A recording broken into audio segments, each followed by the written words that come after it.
Hello and welcome back. This is second semester U.S. history. For most of you guys, you had me last semester, so things aren't going to change very much. But for those of you who didn't have me last semester, I'm Mr. Garrison. Like I said, this is part two of U.S. history or spring semester U.S. history. You can see here this video is meant to go over the syllabus and kind of give you rules, guidelines, and expectations for what to expect this semester. I have sent you a copy of the syllabus so you can follow along, or you can just kind of look right here on the screen. The course description, we're not going to spend a lot of time on that. This semester, we're going to pick up where we left off in United States history last semester. So we're going to pick up with World War One. We'll then move into the 1920s, the Great Depression, then hit the biggest unit, which is going to be World War Two. That unit's actually, we're going to divide World War Two in half because it covers so much material. So there'll be two tests over World War II. Then we'll move into the Cold War, eventually the Civil Rights Movement, Vietnam, and we'll attempt to get all the way up until the Trump administration. That's probably not going to happen, but we're going to move as far along in history as we can. If we get past President Carter, I'll be real excited. So, the 1970s. Grading scale is the same as it is for all your other classes. It's a 90, 80, 70, 60 grading scale. You can kind of figure on a few things in this class. We're probably going to have a couple of assignments a week. There'll be something assigned for you to do every day, right? There'll be a video or a reading or something along those lines every single day. All of that's going to be posted in the Google Stream. So that's what you need to be checking every day. The homework assignments, the things that'll actually be graded, that'll be put in the classwork section. So you'll get a separate notification for that. And most of those homework assignments are going to assume that you've been checking the Google Stream every day. So it's very important that you just don't look at the classroom classwork notifications in Google Classroom. It's important that you check out the Google Stream daily as well, because that's where most of the information will be. The homework assignments, generally, you'll have a couple relatively easy ones. They'll be like summaries of the notes to make sure you're following along and watching the videos. There'll be some articles to read here and there. The big assignments are going to be primary source document analysis. I'm going to send you a speech that somebody gave, and I'm going to ask you to analyze it. Maybe I'll give you two speeches, and I'll ask you to compare the two. Those are going to be the things that are going to be worth the big amount of points. We're also going to write a paper this semester, a 5-paragraph paper. We'll be doing that through the DBQ project, which is a separate website. That's going to be your biggest grade for the entire semester. We're going to do that over the causes of World War I, so we're going to get it out of the way in the beginning of the semester. It's going to be worth a ton of points. So we're going to want to make sure we do that. I try to assign that in the beginning of the semester because that's when we're all fresh, and there's not a lot of other classes that are giving big assignments in the first unit. That way we can get it done, kind of get it out of the way. You can get those base points and kind of build your grade up for the semester. So that's going to be the biggest assignment. And then we'll have a final at the end of the semester. The final this semester will be similar to last semester. We're going to keep it pretty simple. It's not going to be, anything, too over the top. We'll probably make it just like a unit test, but we'll see how the semester goes. That's it for the grading. So next section here is rules and expectations. Number one, show respect for yourselves, your classmates, your school, teacher at all times. We're not in a classroom, so you don't have to worry about staying quiet until I call on you. But sometimes we'll be posting things online. Make sure that if you're, commenting on something, that those comments are always respectful. Make sure your emails to me or your Google Hangouts to me are always respectful. Just basic, simple stuff. I will treat you with respect, and I will expect that you treat me and the school and your classmates with respect as well. Expectation number 2, check your Google Classroom every morning for lessons and updates. The main form of communication you're going to have for me, is through Google Classroom. So make sure you check that every day. I'll comment on your homework. I'll be posting, the assignments on Google Classroom, the lessons on Google Classroom, and the updates, things like that. So it's essential that you check Google Classroom every single day. I will email you periodically, but that's it's just more difficult to do that. It's easier to keep that all within Google. So make sure you're checking that out. Late work. So here's the deal. Every assignment's going to have a due date on it. Please check that due date. The great thing about the Google classwork is it tells you right there. It'll give you notifications and let you know. If for some reason, you've got a family member that's sick and you've got a babysitter, you got to do whatever. I understand that, these are tough times. So if you turn something in late, I will accept it 24 hours late for a 25% reduction in points. So please try and keep on top of due dates. Google Classroom organizes that for you. You can sync that to your Google Calendar, and that can be an easy thing for you to do. If you need to know how to sync all that stuff, e-learning you want to email at elearning@bths201.org, and they'll help you with all your technology questions. And then number 4, this is one that I think everybody needs to pay attention to. All work must be done in your own words. No copy and pasting from the internet or sharing with friends. Any violations will result in a 0. One thing I think we're learning as teachers is that students are really trying to read the questions on the homework assignment, copy and paste that into Google, and then see what Google says, and then copy and paste that and submit it. Don't do that. That's plagiarism. The school has an academic honesty policy. So the school policy is when you do that, you get a 0. That's my policy as well. It's cheating. If you're going on to college and you copy and paste in college, not only will they give you a 0, they might actually kick you out of the university, particularly if it's a good university.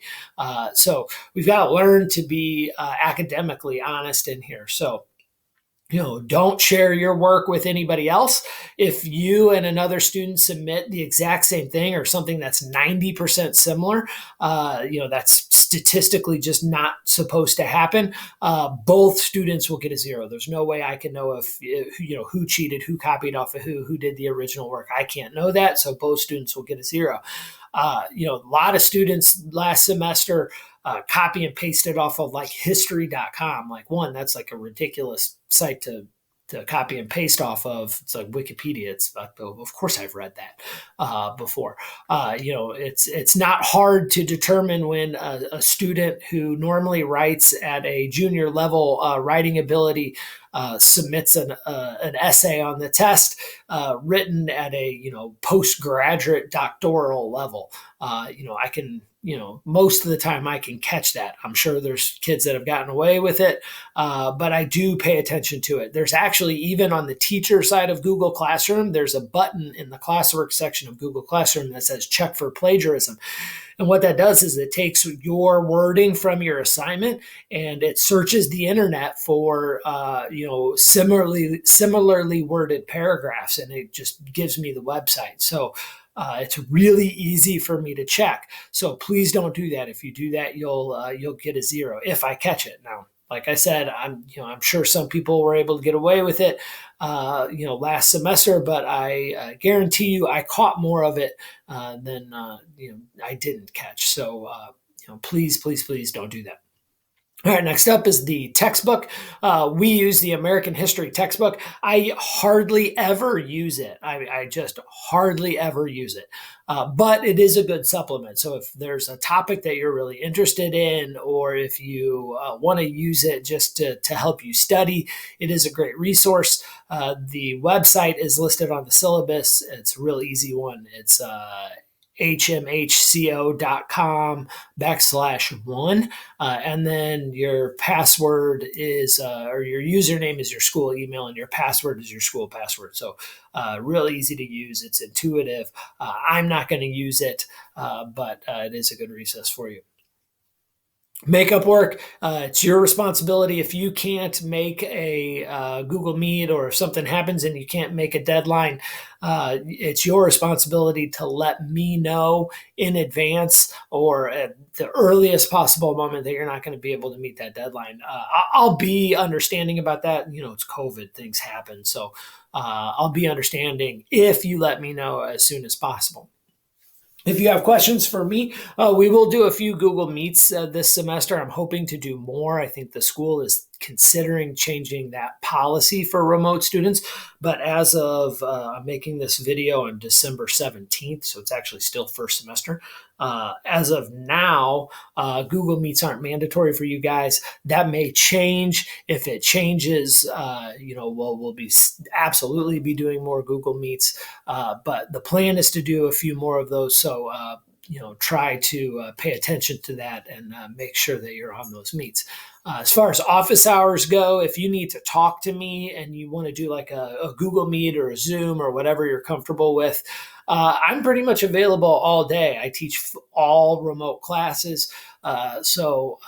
With the exception of 11:30 to 12:30, which is when I take my lunch, I'm not available. All you have to do is email me. I'll set up a meet, and we can discuss any questions or concerns that you have. I can help you study, whatever, as long as you schedule it with me in advance. I won't be available after 3:30. After 3:30, I'm not going to answer emails. If you have questions, you can hang out me. I'll answer those throughout the workday. After 3:30, I pretty much don't answer. I'll wait. That's my time with my friends and family. Here and there, I will answer them. I will definitely get back to you the next day during working hours. So just let me know. The only time I'm not available during the business day is between 11:30 and 12:30 when I take my lunch. All right. Technology, we already kind of hit on this. If you have any technology questions, I'm probably not the person to ask. Feel free to reach out to me, but I'm probably just going to shoot you this email address, elearning@bths201.org. We've got a great technology department. They'll help you organize your Google Calendar. They'll help you submitting assignments. They'll help you uploading videos, whatever it is you need to do. They will, they'll be able to help. If you have problems with your Chromebook or need to pick up a Chromebook, those are the people you need to talk to. Tests and quizzes. Generally, I'll give you, excuse me, a few days notice on that for upcoming tests and quizzes. In the beginning of the semester, I might even, give you a day just to study. Tests and quizzes, you're going to be able to use your notes on these. I might not give you a full week's notice because you get to use your notes. You get to, have the YouTube videos available to watch while you take the test. So, they're not your standard traditional test. What I'll tell you about the test is the same thing as the homework assignments, no copy and pasting, and the tests. If the question is, causes of World War I, and you just type into Google causes of World War I, any material that you type into the answer that wasn't covered in class, I don't accept that. You don't get bonus points for it. You don't get any of those any points at all. I'm looking to make sure that you're doing the work on your end. And so if you submit to me answers that are correct, but information that we didn't cover, I'm not able to discern whether or not you're actually doing the work that's assigned to you, or just completely ignoring the daily lessons and then typing into Google at the last minute. So make sure you only use material that's covered in class. If I, see something that is information to date that wasn't covered in class, that's a red flag. I go over your test with a fine tooth comb, and you might have to redo it or whatever. So, make sure you pay attention to that. The test should not be difficult. These should be relatively easy points because you can use your notes while you take them. Just, don't copy and paste, and don't share your work with anybody else. All right, that's pretty much it. If you guys have any questions, feel free to email me. My email is at the top of the syllabus, garrisonr@bths201.org. If you ever want to talk, you can Google Meet Me, or I know a lot of you guys like to use the Google Hangout, so that's a great way to get a hold of me as well. Thank you for your time. Have a good day, and I hope you enjoy second semester. Thank you.